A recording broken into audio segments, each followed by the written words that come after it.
Hey everyone, it's Brother Chris here, and I'm sitting in with Gypsy Lady Eva. Hey Gypsy, Hello, how hello. how was your day today? My day was fantastic. My brother was here and he brought me candy. Ah, So a it's lot always more, a good a lot thing. more chocolate. Oh yes. I'm gonna have such a sugar high, like, dude. Gosh, it's like that. So, have you heard from our guest for this episode by any chance? I have not. You have not. Okay, all right. Well, I think I hear the door knock. Only from what you've mentioned about him, and he sounds fantastic. Okay, all right. Well, I think I hear him actually coming down the hall right now. Come on in. Come on in. So, hey, how's it going? Hola. Comment ça va? So, Guten Tag. so, Talk. or else Tenzin. So, Vincent. yes. Yo, What is it? dude. So, it's like so.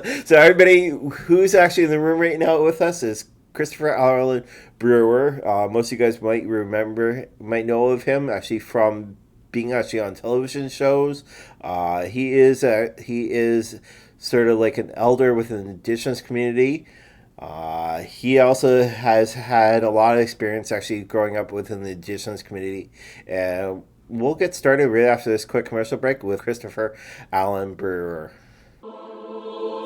Hey everyone, check out our merchandise that we have now listed underneath HauntingLivePodcast.com. We used to be on Etsy, but we found a little bit troubles with that, so we are now on HauntingLivePodcast.com with our merch store. Check it out. We've got so much items all together with cleansing items and crystals and so much more. Check us out, HauntingLivePodcast.com. Follow us here at Haunting Live, our new shows, and we are honored to have a brand new co-host on our shows now. Yolanta Mary is our co-host, and she does a lot of work for us on the side and introduces people to the show and discusses different topics on the show. So we're really happy to have her here this season. So go check out our brand new episode. All right, so yes, we're back right now, and we're sitting right now down with Christopher, and you would sort of want to let our viewers know a little bit about you. Yeah, I'm a Oglala Sioux. I came from the Pine Ridge Indian Reservation, and I grew up with like a lot of stories from my uncle, who was a reservation cop and a first responder, who's had a lot of experiences with Sasquatch, star people, cryptids, spirits. He would a lot of times at crash sites, he'd see these people standing by the side of the road. And he'd tell me they were spirits. It's like, well, how do you know that they're spirits? And he's like, well, they generate their own light. They're either bioluminescent or they're transparent. So a lot of my early like bedtime stories were all supernatural in nature. A lot of them came from him. A lot of them came from my grandfather, who is a holy man from the Santee Sioux tribe. But just growing up with that awareness of that spirit world, where we didn't really name these things like paranormal or supernatural. They were just part of coexistence with other life forms, most of which remain unseen. So it was always surprising to me too, growing up, that other people didn't have these kinds of experiences. Because everyone in my family, I've had multiple. But it wasn't until Poltergeist came out, Steven Spielberg's Poltergeist in the 80s, that really created a dialogue with other families that also had their own experiences. Because a lot of times we don't really talk about things that happen to us because it was just seen as too strange by other people. But again, our belief systems were just really different. Everything had a spirit. So in a way we could say like everything's haunted because everything contains a spirit. But yeah, my first haunting was, I think it was like about age 5.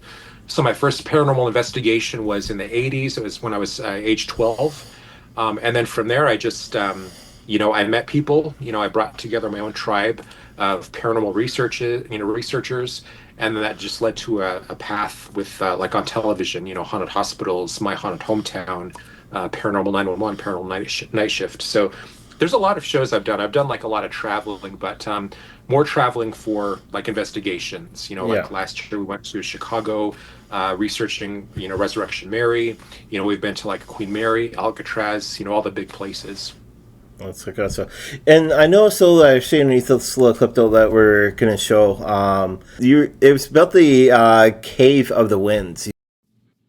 Yeah, so that's here in Colorado Springs. It's actually like in Manitou Springs, which is at the base of Pikes Peak, a really big mountain where America the Beautiful was written. And it was believed to be an entrance to the underworld.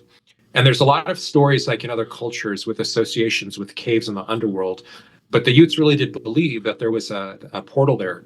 And at the time, I had made friends with a Dene man, and he run like a Navajo goods shop in Manitou. And he was telling me about this portal, and I'd been there before as a child, but I never went with that kind of perception or that awareness. So we'd gone in and gotten all these really interesting pictures to where I really thought I was making authentic contact with the spirits there, which were the old caretakers, the Utes that had been through that area. And then somehow it landed on the desk of a producer. So we came back a few months later with a cameraman from the Biography Channel. And we were underground from like noon to 9 p.m. And we got even more pictures that time. But it's just a very active area. We got to meet like a lot of the staff. Like everyone has a story of something just remarkable that's happened in these caves. Okay. Thing, and I I can completely relate to it, is that caves have long been associated with the underworld and getting to the underworld. And there's caves all over the world, our world, that have this, I don't know, what would you, that has that capacity to take you to the underworld. Yeah.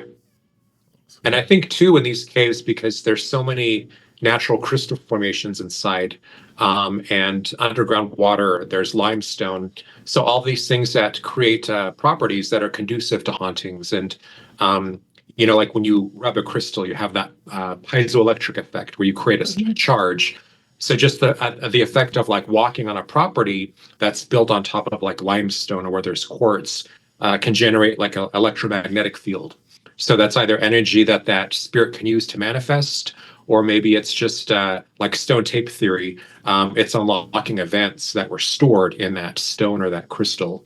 So it's just a very paranormally active place, and we've done like private investigations there before, and I feel so safe in there, just like so deep in the earth. It's just got such a wonderful feeling.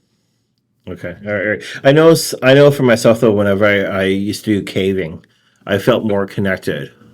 Mm-hmm. Right. I know probably because of the source of crystals that were actually in the ground of the areas. I know some other areas though people have gone into and they don't feel connected. Oh yeah. Right.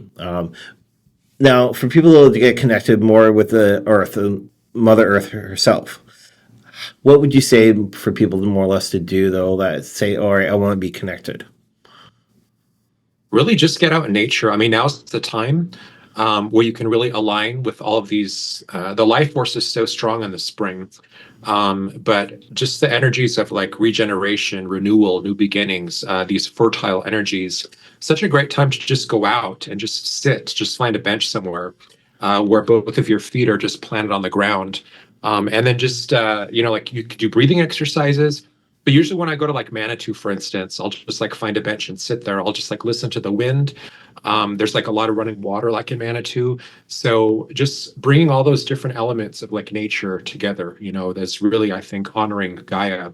One of the things we do here in Manitou is we have these like natural mineral springs. Yeah. So there's 8 producing natural mineral springs, and we'll collect water from each of these places, and then we'll make lemonade out of it. And then they have like these little things that tell about like the Apache, the Utes, the different natives that came through there. And then we'll leave like seeds or like different things for like the wildlife there. But that's a really great way to tune in to that, just this wonderful mountain town. Yeah, I just listened to, connecting with Mother Earth. I like what he said about sitting on a bench, should be wooden or stone, excuse me, and both feet on the ground. And the one teacher I had always said, make sure you take your shoes off so you really are connected. Yeah. Because most of the stuff we have on our feet is synthetic anyway. So take your shoes and socks off and just plant your feet in the ground. That's such a great point. It really is. We have a place here called Garden of the Gods. which is like a park with all these natural rock formations. And in the morning, when there's still dew on the grass, there's a lot of like fey energy. And a lot of times at presentations, because we photographed fairies before, when we talk about these things, sometimes there's like some giggles and snickering. And it's usually when we do presentations around Halloween. But a lot of people don't realize like where Halloween originated in Ireland, Ireland, they still build around like these fairy mounds. They're very sacred to them, the fae. Oh yeah. Yeah. So I always look for that when I go to these areas. And after a while of just kind of like sitting there, listening to the wind, the water, the birds, all of these things, when I open my eyes, it's almost like I can see, not like in a pareidolia way, but when you look at trees, you're more apt to see like faces in there. So like nature spirits and elementals are more willing to appear to you when you tap into that energy. Yeah. And what I would say, though, for our listeners, though, you have to be more in a meditate state. Have your mind more clear. Make sure make sure that you're more grounded to Mother Earth. And I love what you said, Gypsy Lady Eva. Make sure that the runners are off. Make sure the feet are planted. The reason why is because rubber does block the energy. I was just thinking, you said you listen to the winds and that. All I could think of is the Cat Stevens song. I listen to the winds of my soul. I love it. It's a good song. It's like that. So. If I could sing, it'd be fantastic. Yeah. Oh, part of what's great about that too is that really brings you into present time. Because when you think about it, like a lot of us aren't really here in the present where we need to be, where all the prana comes in to fuel our ideas, our creative projects, everything that we do. So many of us are like tied to the past, like regrets, or I could have done this differently, whatever that is, or in the future, what I'm going to have for dinner, or what am I going to do tomorrow, So just finding presence is really important too. Just rooting yourself in present time. Now you work actually in a store actually in your area. It's called Celebration Metaphysical Center. I've been there for about 16 years. The business has been thriving since like 1977. So we kind of like serve the spiritual needs of the community here in the Springs. And obviously I had my own spirituality growing up, but it was great to work at Celebration when I started and find out about like the belief systems of other cultures, like a lot of things that maybe were like demonized, other people, like maybe like voodoo, witchcraft, etc. So I'm the general manager there, but I also help a lot of people that come in, because usually when they come into the store, they need like some kind of spiritual direction. Maybe they're suffering from like an illness, the loss of a loved one, could be any of those issues.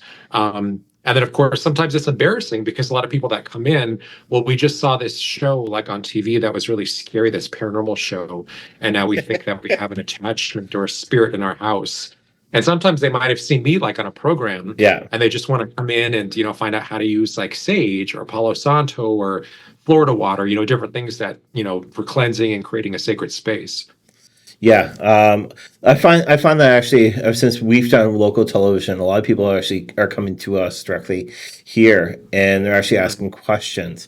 But the one thing though is I'm finding a lot of people are too scared to actually ask the questions that need to be answered. Yeah. So. Well, I in my background, you said they're too scared. I think a lot of people also, it's not so much they're scared, but they're like, they're going to think I'm nuts. Yes. And it's like, no, let me tell you some of my experience and see how nutty that sounds. No, it doesn't work that way. Just tell me what you've experienced. Yeah. Because sometimes that'll help you to unlock what needs to be unlocked. Yeah. Yeah. That makes any sense. So to do with your Indigenous side, you were saying though earlier it does go back generations. Yes. Now, have you gone to any churches at all, or have you left the community of the res growing up, or what has happened? Oh, we moved off the reservation just for better life opportunities, jobs, that kind of thing. So we moved off when I was really young. And then we moved into actually a haunted house on the outskirts of downtown Denver. And it was really important to my family to have a base, some kind of like spirituality. So, we kind of, since we moved off like land where we had sweat lodges, vision quests, powwows, all of those things. So I just started going to a church. It was like a nice Presbyterian church. It wasn't like a fanatical, bring a live chicken kind of thing. But not like there's anything wrong with those places. But so I was in the church for several years. I did youth group. We did, like several people in my family like were deacons of the church. But they were just a very liberal, very accepting church. Like they just let anyone through the doors. They were just all inclusive. The accepting of everybody, regardless of orientation, skin, gender, like whatever it was. So, but I kind of left that path. Like in, I guess, the mid 90s, I went through a coming of age ceremony where I got my Indian name from my grandfather. And he was having dreams where one of his eagle feathers was disappearing and reappearing in different places. So he knew it was getting ready to find its new owner. And he had this one dream during his dream time where this feather was rotating. It was floating above this lake. So he went to go to the lake and he looked down and he saw these bear tracks. So he followed him to the edge of the water. And when he looked in, he saw my reflection, smiling back at him. So that's how I knew that I was in need of that feather. And he named me Matochante, which is Sioux for bear heart. And along with that, I got a dream journal, which I've since filled up several years ago, because he told me, from this point on, you're going to be establishing a more intimate relationship with the creator. So you really have to pay attention to your dream time. And not just your dream time, but any like signs or synchronicities that happen to you, any animal totems that cross your path. And this could be like, doesn't necessarily have to be physical. It could be something you dreamt about. Maybe a car pulls in front of you and it's got like an otter or something like on that bumper sticker, or like an animal like on the side of like a delivery truck. These are all ways that animals contact you and like lend you their power. So because bear was like one of my first totems, that's why he named me Mato, which is bear. And then since then, I've got the whole family of animals that have made contact since then. But it was really at that time where I just really started kind of veering away from the church because I really had to focus all of my attention on this new path that opened up for me. Gypsy Lady, Eva, and myself, we just recently dealt with dreams. And this is one of our top shows, though, that's actually here underneath Podbeam. And what we always said, though, is keep a journal. And that's also what Gypsy Ladies even said. How important would you say is keeping a dream journal? It is so important. So, for instance, Pikes Peak, one of our biggest mountains here, I had a dream where I woke up in the middle of the night to go to the bathroom. And I just woke up from this profound dream where there was a big neon sign on Pikes Peak and it had spotlights. It was like one word. And so I knew it was really important, all spelled out for me. I was like, I'm not going to forget this. Well, I went back to sleep, and for the life of me, I could not remember what that message was. So that's why it is so important to log these down. Even if you're someone that doesn't remember a dream, if you can remember just one, or maybe even like during naps, that just recording them gets you in the habit of that dream recall, and then there's something about recording your dreams where those, like my grandfather used to say, we're visited by dream spirits nightly, but they just speak a different language, which is often symbolic. So I used to have them for a lot of like dream interpretation, but it was just, and a lot of times I didn't know what to do with the dream. It's like, well, how did you feel after that? What were your emotional impressions from this dream? So, because there's some things that just, were just left a mystery, or maybe some things that like years later, something happens and you kind of get that spiritual download and it makes more sense. Or maybe you dreams of things that happen like in the future. So just going back, like I wrote a book called Dreamtime Architecture last year, where I had to go back through all of these dream journals. And it was so amazing how many of these dreams were prescient, that really predicted things that were happening like now. And just how different parts of my life were affected, like how different dreams I had kind of spilled out into my waking reality. Because like a lot of our elders believe that dream time is more real than this physical world, as do like the Australian, Aborigines. So, but there's just something about recording those dreams that the author of the dream time knows that you're doing this, and gives you more to work with, once you really go down that path of exploring your dreams. You said something earlier, or a in the beginning there, and you said something about the symbolic language of the dreams. And one of the things I always told my students is just remember one thing. Just because it's in the book that said, you get these books that are all about dream symbology, and don't go by that. Use it, but use it only as a guide.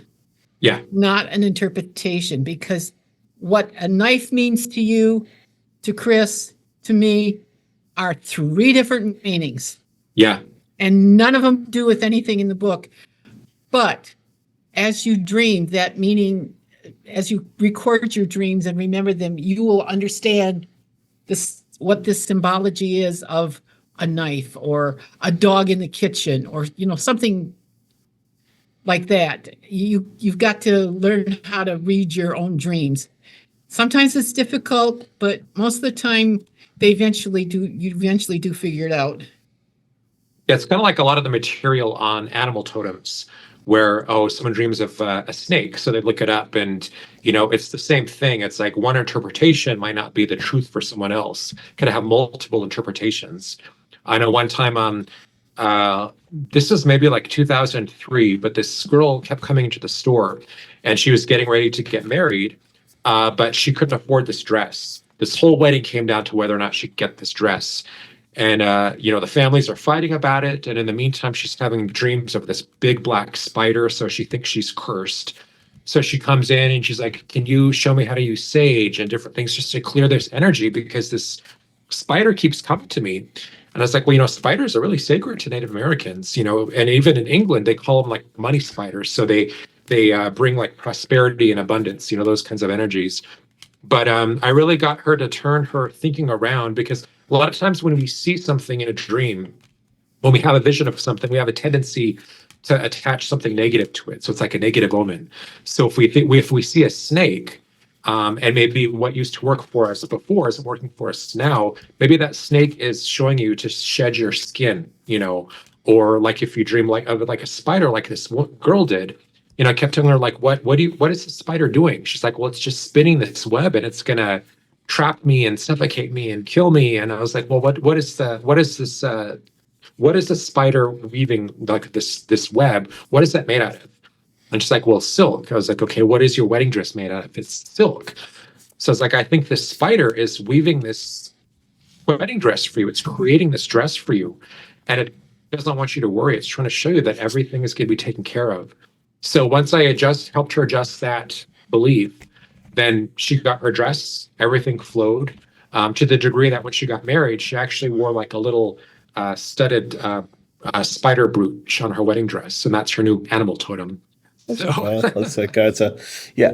Now, besides dreams, though, I know whenever I have a dream, though, if I don't mention it to people, it actually comes true. Now, Now, if I do mention it to somebody, it doesn't come true. Uh-huh. Is that common by any chance? Well, I know. I don't know. What are your thoughts on that, Gypsy? I don't think it's as common as you think it is, but I do think it's out there. When you mention a prophetic type dream to other people, I think that takes the energies and kind of turns them around a little bit, because you're not letting it happen as it should be. I agree with that. I used to do a blog called Signs of Intelligent Life, and I shared a lot of my dreams during that period. But I was going through this period like in 2008 where I was getting some really prophetic stuff, to where it almost created like this psychosis, to where I'd wake up and I'd wonder if this was real, if I was still in a dream. I was like so deep in that dream time. But there was a lot of things that I shared that afterwards I'm like, I wonder if I really should have shared that, because I felt like it was just for me. Like nowadays we have this TikTok culture where everything has to be recorded on a phone. That just, I think, kind of takes away from that experience. So if you're sharing something, is it for like this ooh-ah, followers, subscribers, whatever it is, or is it really just trying to, get maybe someone's opinion or feedback, or just share that wonderful experience with like someone else? So I think it just depends on what your intention is. Now, I know though that you are Indigenous. You are again the First Nation. Mhm. Right, I'm actually third generation. So May 5th, though, is coming up here in Canada, and May 5th is well known for MMIW. For those that are listening worldwide, MMIW stands for Murder Missing Indigenous Women.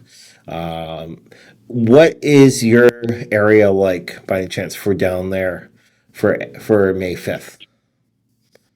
It's more like Cinco de Mayo because we have such a large Hispanic population here, Okay. especially like when I lived in Denver. So there was parades. It was so lively and festive. Mhm. But as far as like the indigenous, it's really sad because that's not something that a lot of people want to recognize or just see, just like a lot of crimes, against Native Americans, I remember when I was a kid, I used to see like the red Yeah. handprints. And it wasn't until I was an adult that I knew exactly what that meant. And that was really sad. Now, I know you might not want to talk about it. That's fine. That's cool. But did your family go through any turmoil actually with on the res by any chance? Do with actually for every child by any chance? Well, for instance, like my father, my uncles, my grandfather, they were all forced into boarding schools where they were beaten if they spoke any Sioux. So they gradually had their, spirituality. They tried to strip it away from them. Yeah. And even till my father died, he would always eat his meal hunched over because a lot of his food was stolen from like these boarding schools. So, but that just, it really created like a lot of strength and resilience and the need for like more like preservation.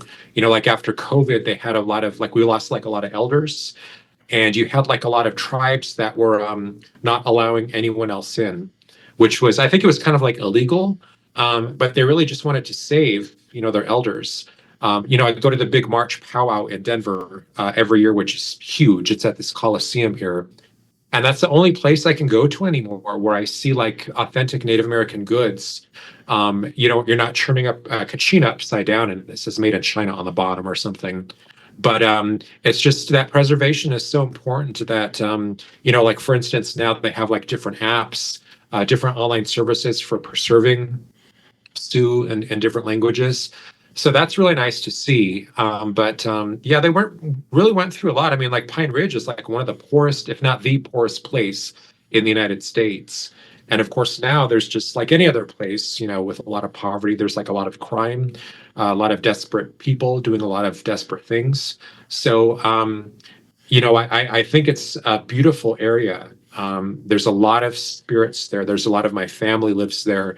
But it's just I only go back anymore if it's for like a ceremony, like a funeral, something like that. Because I've pretty much established my life, my own tribe, here. Yeah. But yeah, I'm grateful every day. Like when we moved off the reservation, like winters, for instance, were so hard, on the reservation, and we moved into this little apartment, which it was only like a two-bedroom apartment, but it was like a palace, compared to what a lot of our relatives had in Pine Ridge, living in these little shacks and just trying to make it through the winter. So we would always send things, like around Christmas time. And that really taught us to appreciate everything that we had, and to take care of everything that we had. Sit here and I listen to the two of you, and it's like, I'm sorry, there's nothing there in my background that even connects with that. Both of you are Indigenous or have Indigenous roots. My roots are totally European. Mhm. So I have a very different viewpoint than you do. Yeah. So good. Plus the fact that I'm a woman. So that gives it a whole different viewpoint also. Because, yeah. But that's a whole different program. It's like that's a Anyway, so I listen to what you have to say. I can relate. I can understand, or I shouldn't say relate, but I can understand from many of the things that I've read about what happened to the Native Americans or the indigenous people from Mexico on up, because the way the conquistadors treated the native peoples in Mexico were just Yeah. horrendous. Yes. I mean, some of the things I've read are just horrendous. Yeah. That's So, a good. I mean, I understand what you're talking, but there's nothing in my background that I can go, oh yeah, yeah.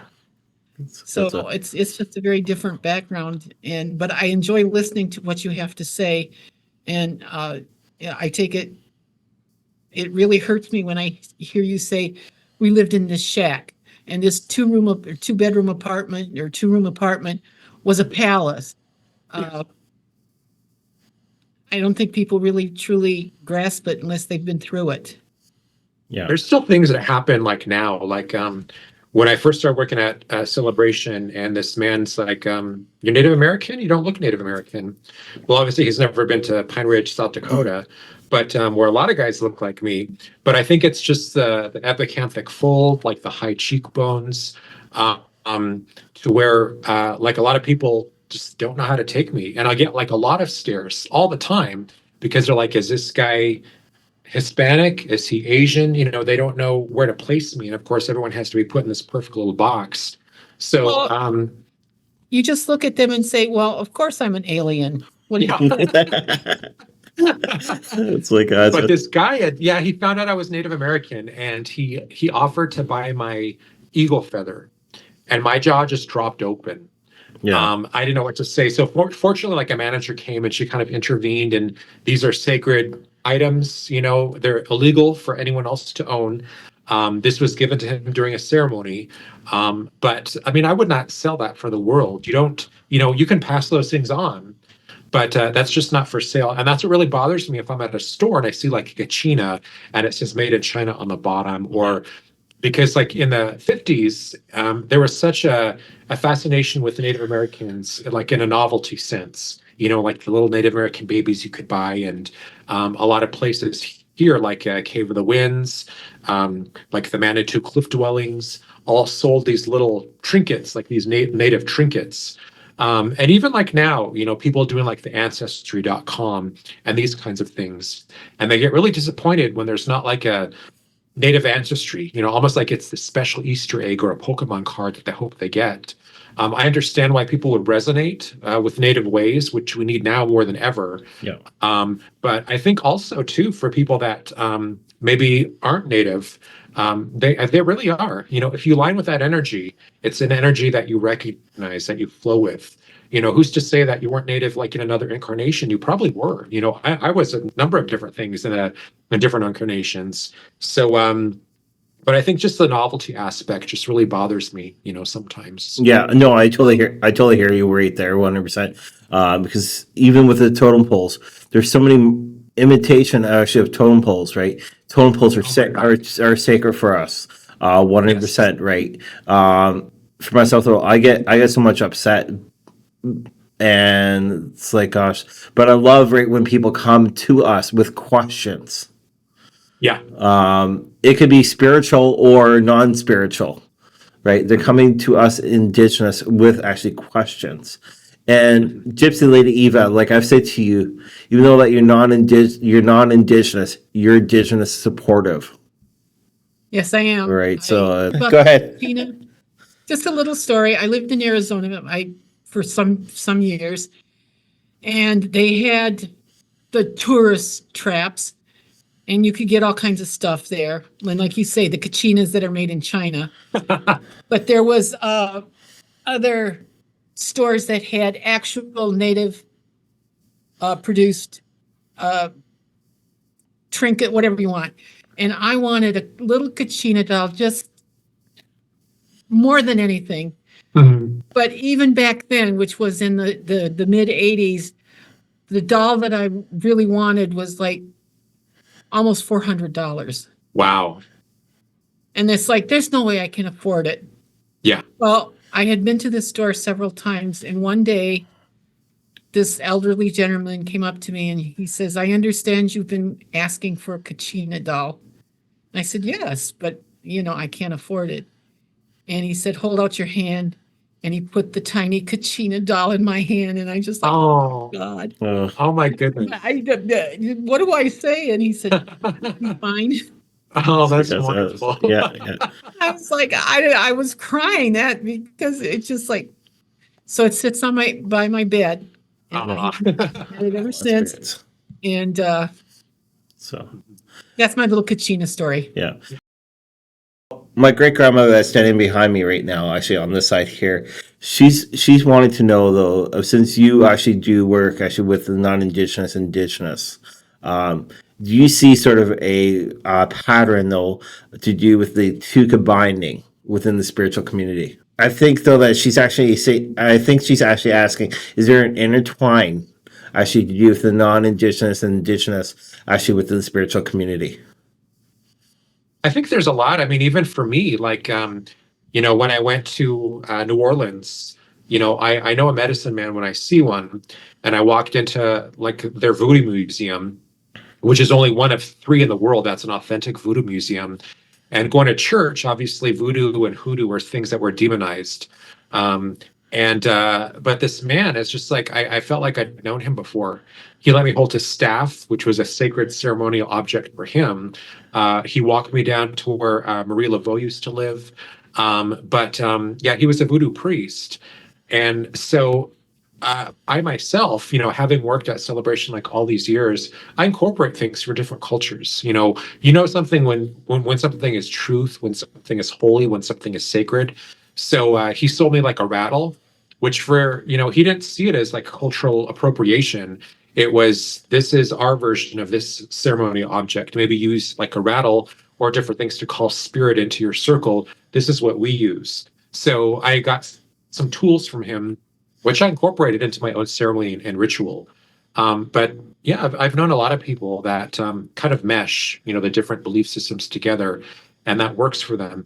As long as it's in a way that's conscious and with intent, it's not just kind of like this drive-through spirituality where you just buy a bunch of crystals and stick them in your pocket and call it a day. Okay, just work for me. You're not really putting any of your energy or your own research, into these items. So I think as long as you do it consciously and with intent, that's fine.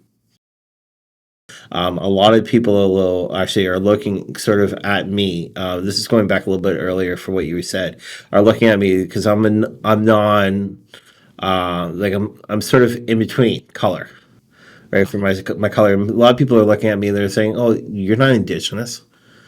Right, and also I say, yeah, I'm third generation. I'm sorry, but I get it from my mother's side of the family, which is non-Indigenous.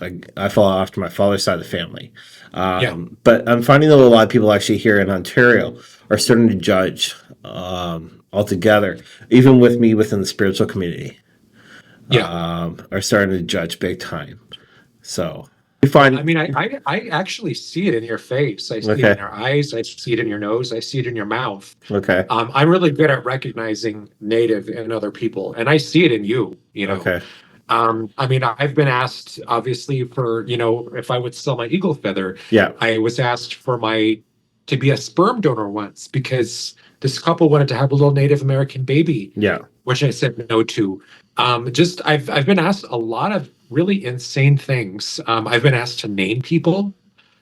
So I think the appropriation is just, us Native Americans, it bothers us, but we're not the ones taking notes or calling the police on people. Yeah. These little girls selling lemonade and someone calls the police on them.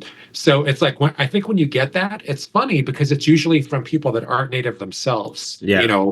So they shouldn't, we don't really do that, but I can see where it's a problem for some people. Like one of my friends, John Thunderheart, he's a Caucasian man. He's actually a New Yorker, a former cop from New York. But just that Thunderheart name, he attained from his spiritual path. A lot of people, when they start that path, they'll find like a spirit name that suits them. And Thunderheart was his. But he used to do a drum circle every year at Garden of the Gods, which was wonderful. But I guess someone joined this their board, and they accused him of cultural appropriation. So then he couldn't have his drum circle there anymore. So it was really sad, and I was glad he didn't put me like in the middle of all of this because he's a really great guy. But I can see how others feel, really raw about it. Yeah. So I guess I don't know. I don't do that myself. I really don't. Again, even if they're not native looking, yeah. how do I know what they are? Or maybe what they were like in a previous incarnation. Yeah, so true, so true. It's like so, Gypsy. I know that you're kind of listening to this. And you're probably a little bit shocked, so that this is going actually on. So No, I'm not, because of some of my own life experience, it doesn't surprise me that people are so, I don't want to say stupid, but that's about the only way I can say it. it's like that's a Come on, an eagle feather, out of your. No. no. Eagle feather directly those. I have a couple here, and I will not sell them at all.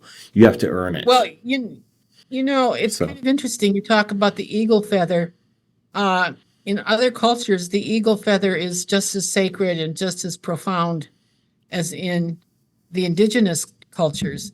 Yeah. And I shouldn't say profound, as revered. And I mean, you can travel around the globe, and there's all kinds of eagle. What's the word I'm looking for? Reverence for them. So, and you see people do the dumbest, stupidest things, and it's like, oh, good Lord, where are they? Where did they come from? Yeah, because they're, Well, I mean, we'll have customers come into the store that they'll come up to me at the counter. Did you know you shouldn't sell sage because that's very sacred to the Native Americans and it's a closed practice? And I'm like, yeah, I know, I'm Lakota and I order this for the store. No, it's not a closed practice. Or was this sage blessed by Native Americans before you bought it? So there's like a lot of myths and misconceptions that go around. But I mean, how do you deal with that when people come up to you and just give you grief? I mean, like Chris, like when people come to you and, well, you don't look Native American, because I get that all the time. Yeah. Even though I'm Native American. Well, what I usually do though is I turn around and say I am a third generation family. My family, and I also explain where the family was from, then where the family migrated from, like to, and then us being actually in school in Spanish Ontario, right? Yeah. And a lot of them are like, holy cow! What I usually get though from people though is a lot of people do not know their family history, but it's good though that you know their family history and you're standing behind it 100%. I have one lady here in Ontario that's been trying to cause trouble for a lot of us Indigenous because within the school system, a lot of people that were in the school system refused to get their status cards because of what they went through, right? Yeah. My family records were actually destroyed, in a major fire in an old wooden church, right? But the thing is, if I actually had some of that family records, I definitely would be applying for my status card. I have an older sibling. Okay, last year we took her to the school in Spanish Ontario that's actually all ruins. And the first thing she turned around and said, "What are we doing here?" Right? She wanted to learn about the family history. And that to me, it was like a slap on the face. Well, I think a lot of times too, when people tell me, you don't look Native American, I always think of, well, would that change if I was in a full headdress? Which you don't walk around in full headdresses, and that's why I so love the powwows, because that's the only place anywhere where I can go and I don't get strange looks, or you'll have like two spirited people there, so they're men like in full makeup. It is just so wonderful, and they're just so in tune and so aware, because for us, our name for that was Wink Day, which meant like a walker between worlds, so they could see in both dimensions. And you didn't call them names. You didn't interfere with that path. That was between them and the creator. So it was a very sacred path. So it's so wonderful just to see them. Their spirits like so vibrant, and just and how creative they are, like how creative like a lot of gays and lesbians are. But just that ability too. I spoke with so many gay and lesbian Native Americans that just their perception, even from a very early age, they were able to see spirits or the fae or maybe cryptids, different things, even like star people, well before like others. That was just part of that third eye being open, like more open than others, because again, they were a walker between worlds. Do you feel that yourself? Do you feel that you're more perceptive? I would say, yeah. The reason why is because usually I say to people, I'm not a male or female. And most people are like, what? I'm like, learn your history. I am a two spirit person, and they're like, well, what's your? And I say I walk in between both male and female. Yeah. Right. I mean, for us, there was nothing weird about it. No. You're holding the energies of both the male and female spirits. It made perfect sense to us. Yeah. I don't know why people get so bent out of shape. I really don't. Now, have you done investigations, and what are some of the highlight of locations have you gone to for investigations? Well, Queen Mary was one of my favorites because we stayed there, and it's got so much history. There's been so many people on that ship, like royalty, Elizabeth Taylor, just like so many big names, Judy Garland. But so you have all of that residual energy from that timeline. But it was also like a military ship, which actually collided with another ship during World War II, which the Surakow, which sliced it in half. So I think there was about like 150 or more men that they just had to leave in the water because they were facing like a threat of like a U-boat attack. So there's parts of the ship where you could go and they've had recordings of that ship hitting the Surakow and them screaming and things like that. But like the holy grail of like all of my investigations was being able to investigate that first class pool room, which they really don't allow people into anymore because it's kind of collapsing into like the boiler room. It's just not as stable. It takes a lot of money to restore that ship and to keep it stable. But there's a little girl, Jackie, that haunts that area who she was a little girl that drowned in the first class pool room in the 20s or 30s. And she'll leave these like little wet footprints, even though there's no water in that pool anymore. So I got a photo of these footprints there. We got an EVP in there. And it was really funny because this paranormal tour we took, and we started with maybe 15 people, and by the end there was only 2, because it was just so made a lot of people uncomfortable. And then once you start playing EVPs of this little girl crying for her mom, that was pretty spooky too. But again, the paranormal, supernatural, whatever you want to call it, that's just part of our DNA, part of coexisting with other forms of life.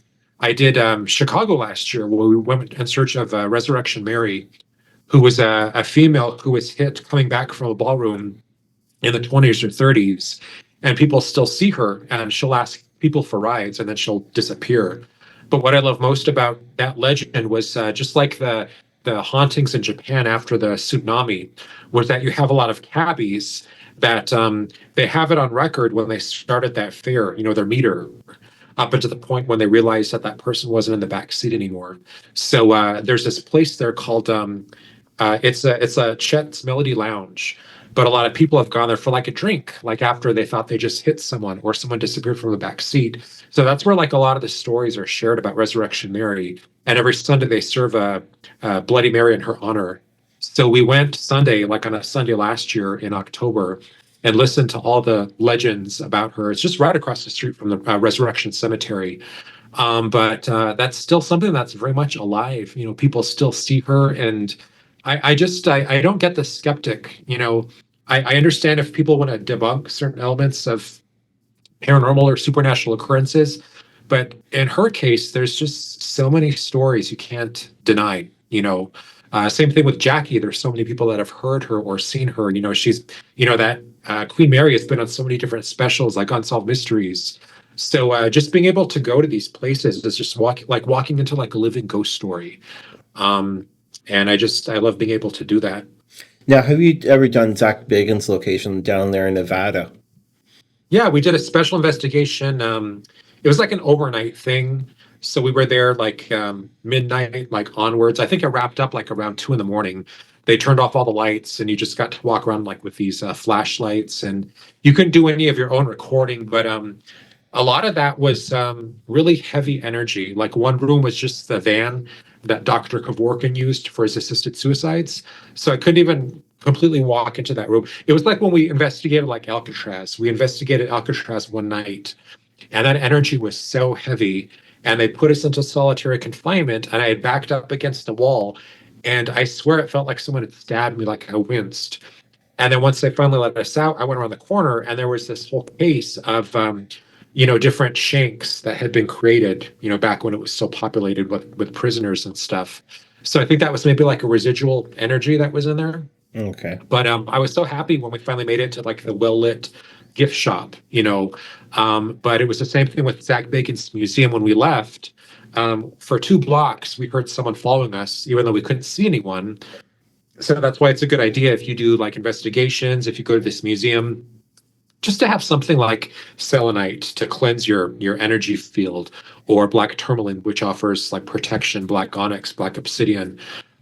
Because we didn't have anything on us, you know, it's just kind of like a tourist trap. So let's check it out. And it's a really fascinating place, but it's just there's so many parts of it that are dark, and not just dark as in they irradiate their own energy. It's a lot of thought forms. You know, it's dark or it's cursed because they say it's cursed and it's been on TV. So let's go and see this thing, and we believe it's cursed. So we're just kind of like, it's almost creating like a tulpa or like a thought form. Yeah. You know, you bring it to life. Yeah. Now, have you done anywhere actually in Michigan by any chance? Not Michigan, no. No. Okay. You gotta come. We gotta go to Detroit. That place has got so much haunted stuff and paranormal stuff. It's unbelievable. So what would be like one of the top 10 places out there to go to? Ooh, there's the asylum, and I can't remember it right offhand. It was a big one. There's lots of activity there. The old any place downtown has got all kinds of stuff going on. You just pick the store you want to walk into, and there'll be something going on. Yeah. You get out into the Grosse Pointe area, which is kind of a little bit north of Detroit, and it's whatever I call it the rich bitch area, where the wealthy lived. And like we've done the Ford estates, and those places have got spirit like you wouldn't believe. Wow. That's all kinds of stuff. So Yeah. we got all kinds of stuff. You want to come out here? We can give you something. Oh my gosh, Gypsy, I would love to. So now, go ahead. There is one place I really wanted to get to, and I'm told it's very haunted. It's kind of like a Mariners Museum. Oh, yeah. Mhm. Oh my God. And can I tell the story, or is there not enough time? There's plenty of time. I want to hear it. There is a chapel down there called the Mariners Cathedral. If you've ever listened to Gordon Lightfoot's song about the Edmund Fitzgerald, it's mentioned. Anyway, a friend of mine plays bagpipes, and she knows the pastor there, and he asked her to play on a Mariners Sunday. I'm not exactly sure what the connection is, but she always plays the bagpipes and pipes, you know, several things. Anyway, we were there, and I swear I looked up, and there was sailors all along the one wall, and they were all dressed in different uniforms. Yeah. From the various areas, historical eras. And I said, "Didn't you see them?" "No." "How could you miss Oh my them?" gosh. So they were there, they were helping celebrate the honor for Mariners Sunday. Wow. It was great. But there's all kinds of stuff that goes on in different places that it's loaded with all kinds of spirit. Yeah, you would love. That's the- Yeah, USS Hornet was one of the places we investigated. It's because one year we went to California, we did like Winchester Mystery House, all these places, but we went on the USS Hornet one night.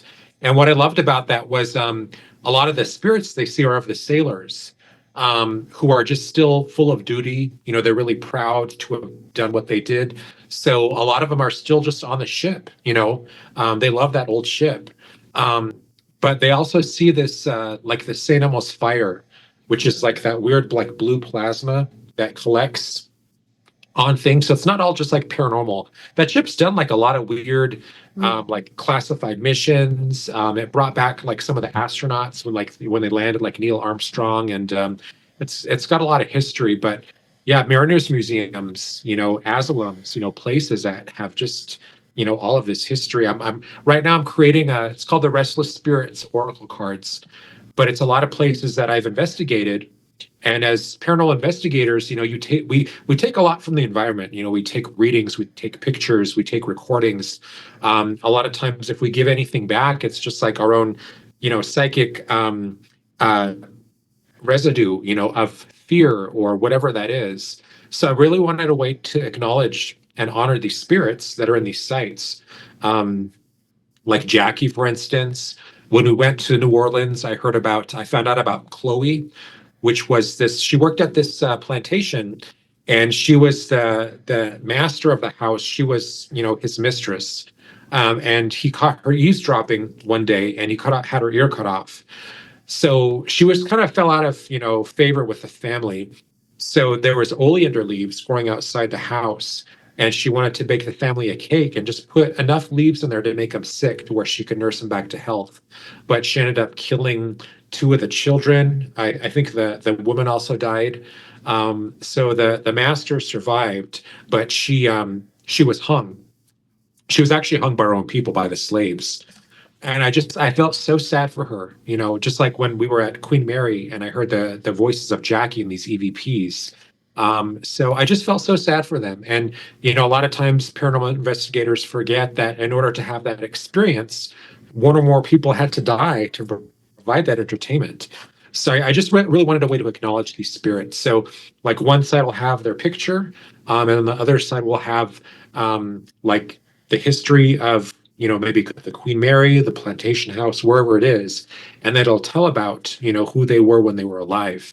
So that's what I'm working on right now. But I'm really doing a lot of research into like a lot of the asylums, museums, things like that. Yeah. No, when I go into these places, I'm really, even before I go into the house, I feel that energy, just like I'm sure you and Gypsy do. Yeah. When like what areas of a property, spirits gravitate to or stuck in, or whatever that is.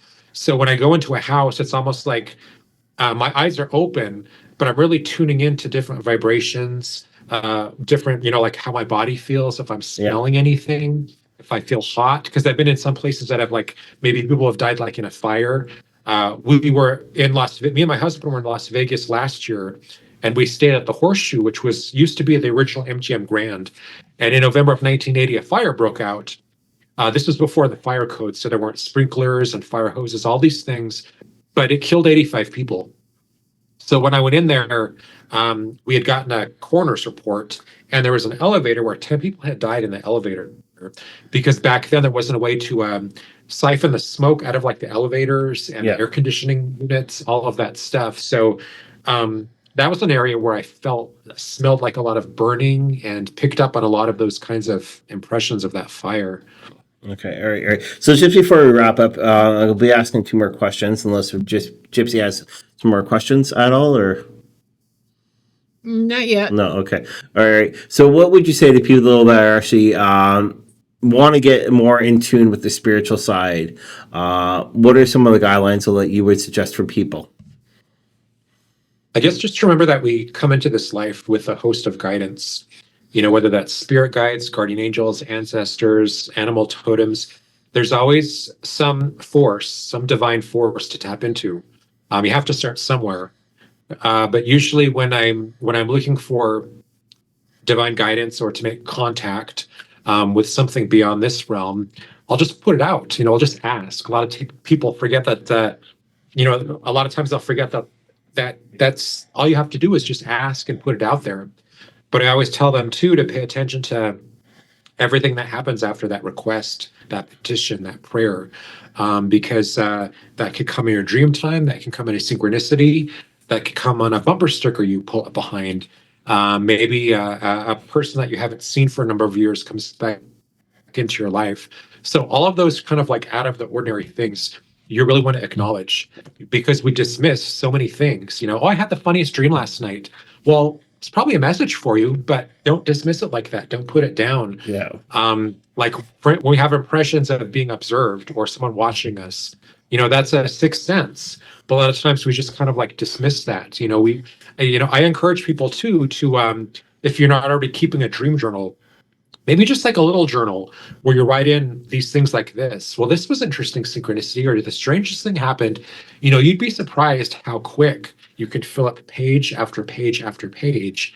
But so much of our spirituality is still being stripped away. Well, this is real and this is not. We kind of live in a world where there's like a lot of fake news, there's like a lot of AI. It's getting hard to distinguish like what's real and what isn't. And that's why it's really important to hold on to your own truth and know what that is. Okay, all right. And how can people reach out to you if they want to ask any questions or be able to get in contact with you with this ship tour that you've got actually on the works for? Yeah, they can on Facebook. I'm just look for Christopher Allen Brewer. I have an IMDb page. You can just type in Christopher Allen Brewer. My website is thespiritchasers.com, and I've got pages where I do like free videos, blogs, different events we have. We're doing like Paranormal Cruise like in November. And then on Instagram, it's Cristo Milano, CRISTOMILANO. Okay, all right. I know it's been pretty long, but actually, longer the better. That way, more information, people can get to know you a little bit better than actually just seeing you actually on TV. I'm glad we spent this time together. Yeah, so we do say thanks a lot for being actually on this episode. All right, and then again, check out Chris's links. Chris's links will be down below. Really great guy, and again, thank you very much, Migwidge. Thank you so much.